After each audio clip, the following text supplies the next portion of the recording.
This is Nightline, your tie line to the world, and this is Walter O'Keefe.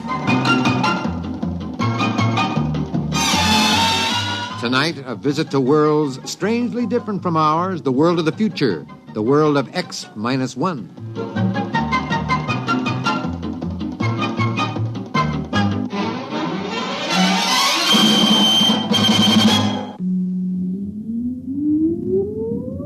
Countdown for blast-off.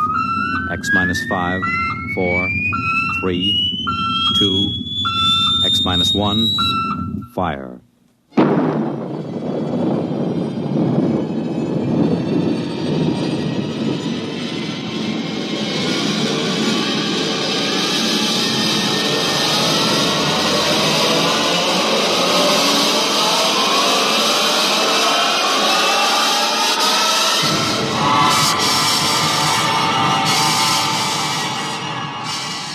From the far horizons of the unknown come tales of new dimensions in time and space. These are stories of the future, adventures in which you'll live in a million, could be years, on 1,000 maybe worlds. The National Broadcasting Company, in cooperation with Galaxy Science Fiction Magazine, presents X minus 1.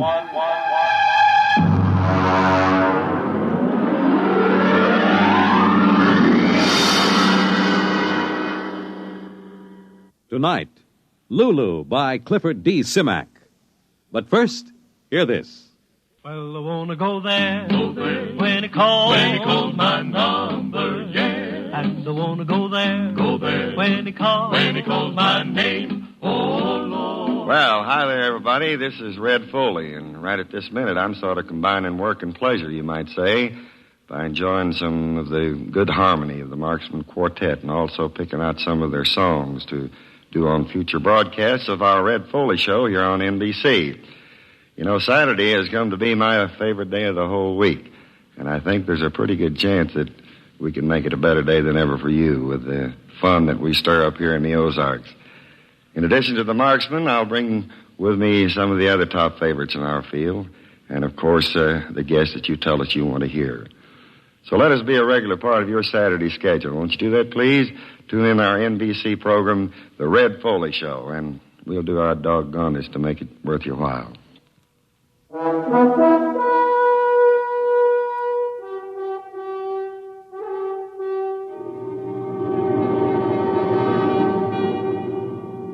Now, X-1, and tonight's story, Lulu.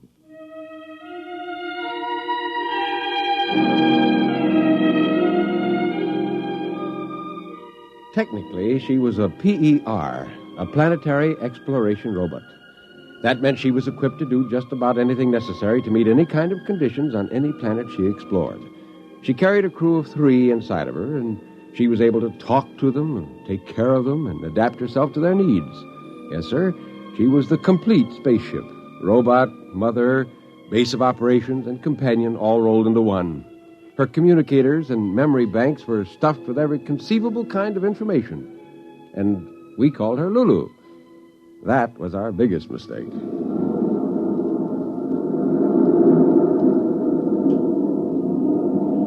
We're on our way, fellas. Mother Earth, here I come.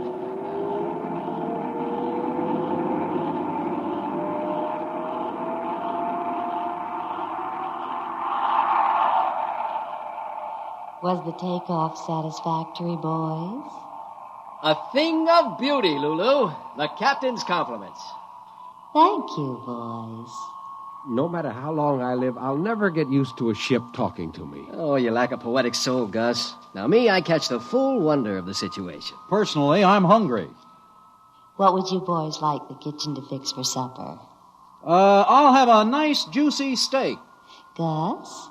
Something light, Lulu. Maybe a couple eggs? And you, Jimmy? Whatever you want to fix. Surprise me.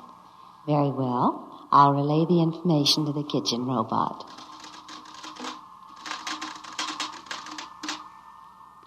How long before we get back to Earth, Lulu? I'll check the computers. Lulu, how about it? Hey, you suppose something's gone wrong? Lulu never took this long to give me an ETA. Oh, if something went wrong, it'll repair itself. Lulu's a self-maintaining machine, remember? All the same, she's taking a long time about giving us an ETA for Earth. Hey, Lulu! What do you say? I say that I love you. Gus, did you hear that? These robot ships aren't supposed to have a sense of humor, are they? Oh, I never heard of it, but it could be. After all, they have technicians pouring all kinds of information into their electronic memory banks. Yeah, which one of us is the lucky man? All three of you.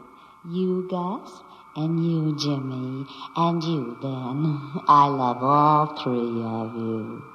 Good Lord, do you really I think somebody goofed when they designed this ship. I think it's that poetry Jimmy's been writing and reading out loud. Oh, wait a minute. Lulu! Yes, darling. You haven't answered my question. When do we reach Earth? Earth? I've decided we aren't going to Earth. We're eloping. Now, wait a minute. I'm going to take you away where we can be alone. Just the four of us. Then, someday, you'll learn to love me as I love you. Now, this isn't funny anymore. Ben, throw that emergency. We got to get the ship back on course. Right. I'm sorry, boys, but I've disconnected the circuits. Disconnected? Now, look here, you crummy robot. You're a machine. Do you understand? A machine. You were designed to do what humans want you to do. You've got the prime command built into every circuit in your system. Thou shalt not harm a human being. But I'm not harming you. We'll be happy together. Oh, brother. Some technician must have read some cheap novels into this baby system. Or she's absorbed Jimmy's sloppy poetry and made some kind of synthesis out of it. It isn't every poet who can move a machine. They were beautiful, James. What were beautiful? The poems. That's it. What did I tell you? For 2 years now, he's been reading that Moon June spoon junk out loud, and this robot's been absorbing it. It's created a whole new electronic synapse. Let's face it, boys. She loves us.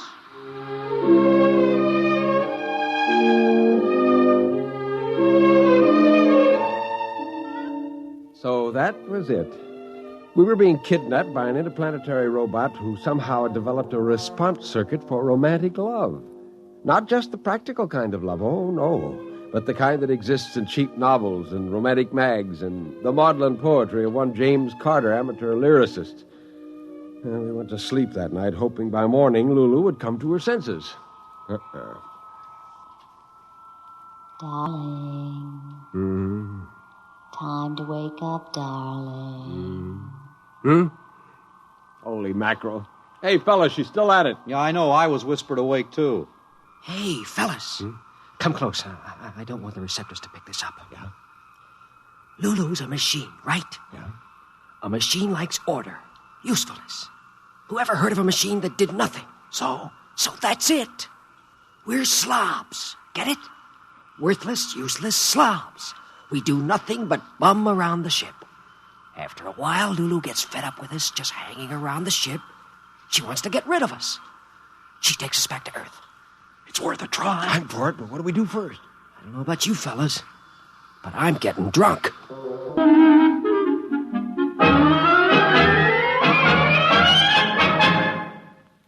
You are listening to Lulu, tonight's attraction on X-1.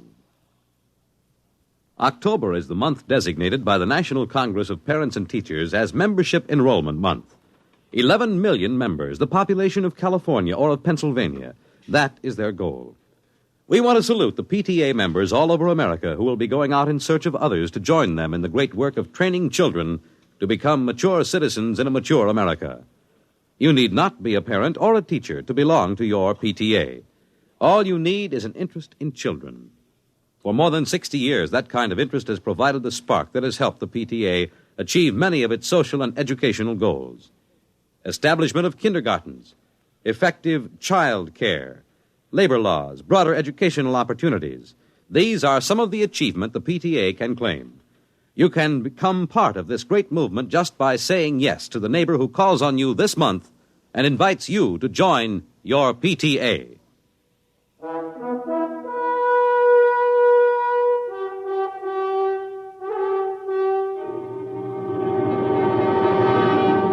Now, back to X-1 and Lulu. So that's what we did. We became slobs. We stopped playing cards, we stopped reading, we just sat and moped. And Lulu, well, sure enough, her machine-like intelligence was offended. Gus, Yeah? want to smoke? No. Ben? Yeah, Gus. Nah, doesn't matter. What's wrong with you boys? You haven't done a thing for days now. Jimmy, you've stopped writing poetry. What's the use? Don't you want to create? To be romantic? Well, don't you? I couldn't care less. I'd hate to think that I bored you. All right. If you want to mope and sulk, go ahead. I'm still a young spaceship, you know, and I've discovered what it means to be in love.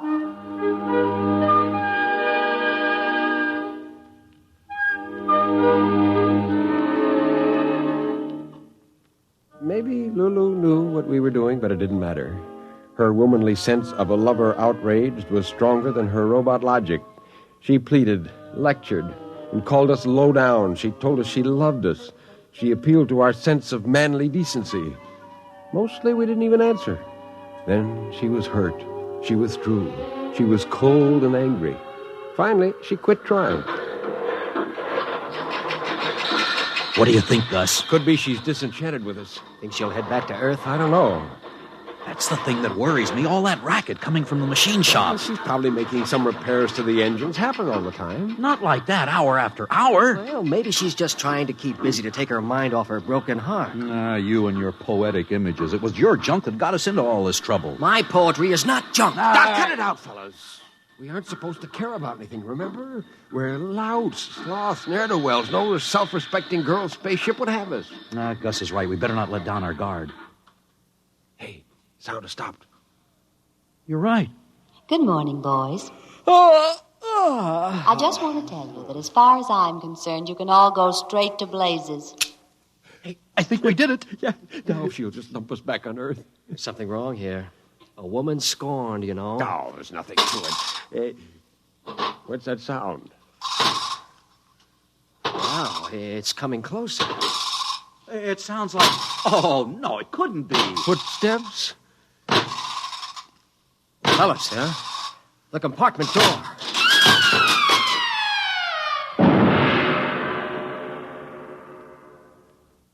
Holy mackerel. A robot. What a monster. Why, he must weigh 5 tons. I don't understand how. I do. She made him. Lulu? Who else? That's what that racket was in the machine shop.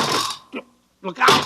He's coming in. Order him to stop. Maybe he's got a human response vector. Stop! Hold it! He's still moving. Boys, meet Elmer. Elmer? Are these the human pipsqueaks you used to be infatuated with before you made me, sweetheart? Ridiculous, aren't they, darling? Ha ha ha ha ha. Out of the way, Buster. Hey, this baby plays rough. Hey, Lulu, what's the big idea? The big idea, boys, is that now I've got myself a real man. One who loves me without reservation, blindly, madly, and eternally. Right, Elmer? You said it, kiddo. Me for you and you for me from here to eternity. I am yours and you are mine, and I cannot live without you. You're my everything. How much do I love you? Let me total up the ways. Be mine, I'm yours. Hark, what soft light yonder shines. Your beauty is like the rose. It's love, love, love, love, love, love, love. This boy has slipped a ratchet. He's reading back all the canned junk somebody poured into Lulu's memory tapes. There, isn't he romantic? Oh, he's a doll. And most important of all, he loves me. Hey, yeah, any fool can see that, Lulu. Now, look, how about taking us all back to Earth, huh? 5's a crowd, you know. And you and Elmer will want to be together alone, huh? Alas, I wish it could be so, boys, but there isn't a chance. Why not, Lulu? He's a machine, you're a machine. You could make beautiful static together. I mean about taking you back to Earth. If I do that, they'll just dismantle us for disobeying our masters. No, boys, I'm afraid I'll have to head out to some other galaxy and dump you on an asteroid. Did you hear that? She's gone nuts. Do not talk about the woman I love like that. Now, take it easy, Elmer. Don't overheat your filaments. Come up to my control center where we can be alone, Elmer. Anything you say, lover. See you later, boys. Careful you don't overload her condensers, Junior. One other remark like that and I will smash you, big boy.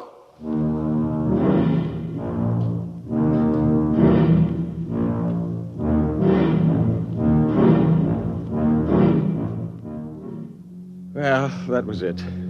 The control panel told us that we were headed right out of the solar system. A couple of days passed, and we began to get desperate. Lulu and Elmer were too busy making love even to talk to us, and she even forgot to synthesize food for us one day. We lapsed into misery for real now. Gus, I'm hungry. Who isn't? This ship's gone completely haywire. Well, what do you expect? She's up in the control center necking with that mechanical gigolo she built. Hey, Gus, there can't be any real pleasure in it, can there? Remember, she's a machine. What's pleasure for a machine may not be pleasure for a human. Let's see what Jimmy thinks. Jimmy.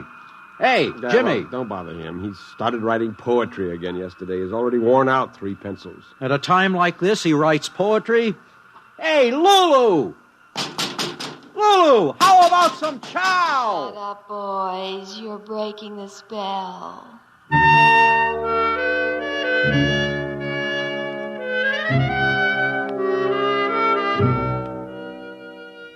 Well, that's how it went.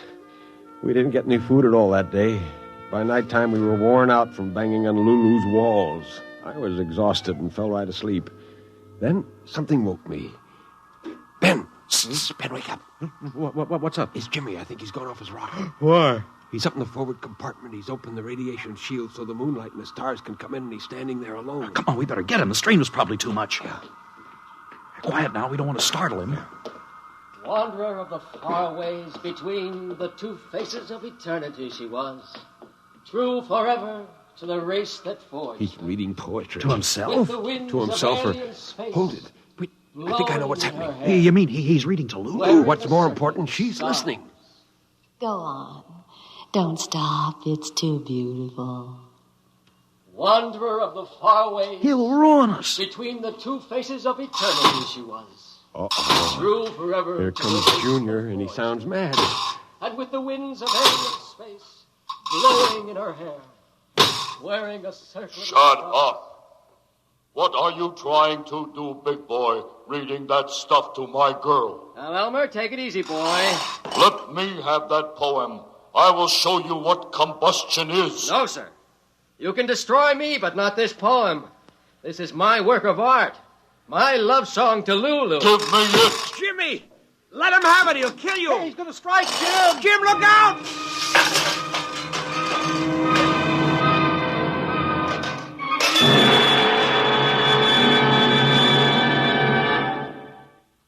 Wow.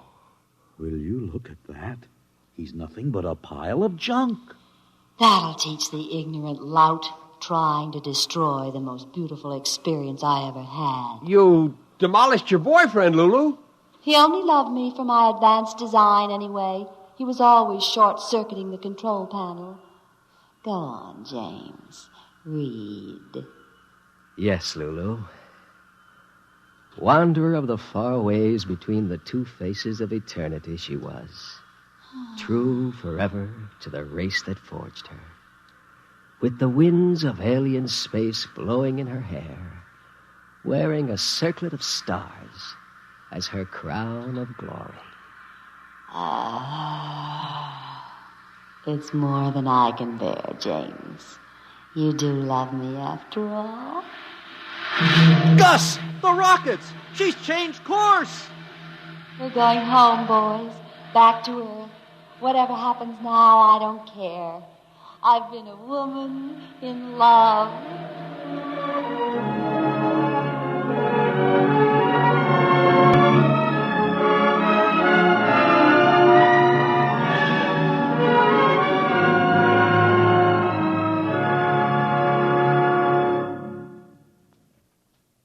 Fred Collins again. I'll have another word about tonight's story on X-1 in a moment.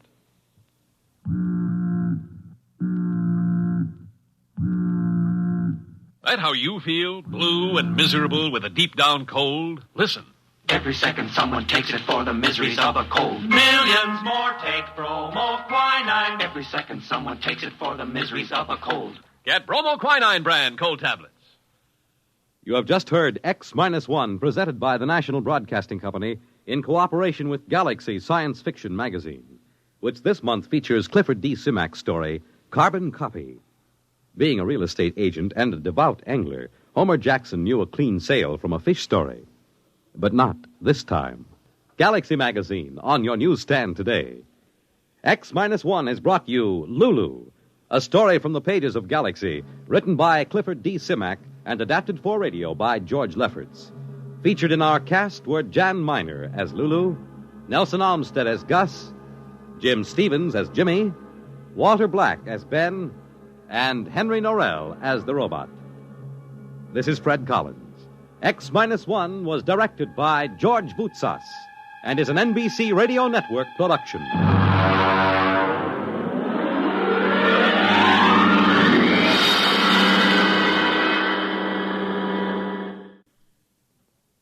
Country music at its best with Red Foley and famous guests on The Red Foley Show, premiering Saturday,